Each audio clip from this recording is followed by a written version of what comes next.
Bonjour à tous, dans cette vidéo nous allons voir comment déterminer l'image d'un nombre par une fonction. Dans l'exemple, on nous demande dans chaque cas de déterminer l'image du nombre 2 par la fonction donnée. Donc ici nous avons 4 fonctions, la première est définie à l'aide d'un tableau, la deuxième est définie à l'aide d'un graphique, la troisième est définie à l'aide d'une formule, et la dernière est définie à l'aide d'un programme de calcul. Et donc pour déterminer l'image du nombre 2 dans chaque cas, nous allons commencer par faire un rappel. Alors tout d'abord, une fonction f, c'est un procédé qui, à un nombre x au départ, va lui associer un unique nombre qu'on note f de x à l'arrivée. Et donc le nombre de départ petit x s'appelle un antécédent, et le nombre d'arrivée f de x s'appelle l'image de x par la fonction f. Et donc on peut se représenter une fonction de la façon suivante. Donc au départ nous avons un nombre x qu'on appelle l'antécédent, et la fonction f va transformer ce nombre x en un nombre qu'on note f de x et qu'on appelle l'image de x. Alors dans la première question, on a une fonction f qui est définie par le tableau suivant. Donc dans la première ligne, nous avons x, c'est-à-dire les antécédents, et dans la deuxième ligne, nous avons f de x, c'est-à-dire les images. Par exemple, on voit que la fonction f va transformer le nombre de départ moins 2 en le nombre d'arrivée 4. Ce qui veut dire que l'image de moins 2 par la fonction f, c'est 4. Alors ce que nous voulions ici, c'est l'image du nombre 2 par la fonction f. Donc la première chose que nous allons faire, ça va être de repérer le nombre 2 dans la ligne des antécédents. Nous voyons que le nombre 2 est situé ici, et le nombre qui est juste en dessous sera son image. Donc on voit que l'image de 2 par la fonction f, c'est 7. Et on peut aussi noter cela grâce à deux notations différentes. La première notation, comme ceci, signifie que la fonction f va associer au nombre 2 le nombre 7. Et la deuxième notation, f de 2 égale 7, veut aussi dire que l'image de 2 par la fonction f, c'est 7. Dans la question numéro 2, on nous dit que g est la fonction définie par la représentation graphique suivante. Alors, lorsqu'une fonction est définie à l'aide d'un graphique, eh bien, il faut savoir que l'axe des abscisses représente les antécédents petit x, et l'axe des ordonnées va représenter les images, c'est-à-dire g de x, puisqu'on parle ici de la fonction g.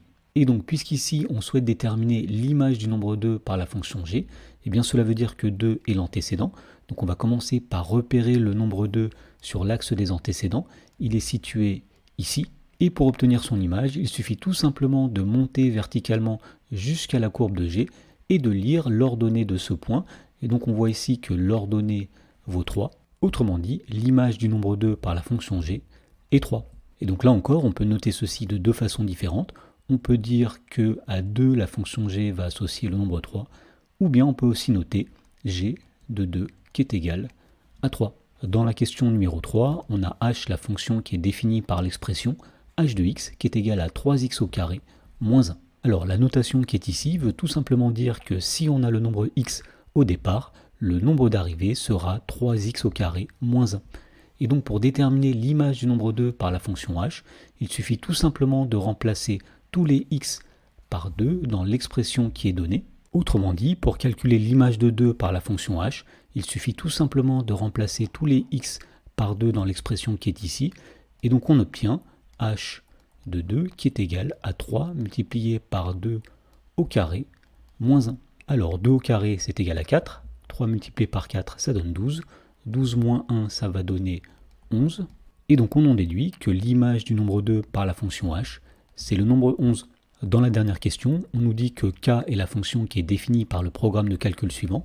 Donc le programme de calcul demande tout d'abord de choisir un nombre, puis de multiplier par 3, ensuite de mettre le résultat au carré, et enfin de soustraire le nombre de départ. Et donc pour obtenir l'image du nombre 2 par la fonction k, il suffit tout simplement de prendre le nombre 2 comme nombre de départ, et l'image de ce nombre sera tout simplement le résultat qu'on obtient à l'arrivée.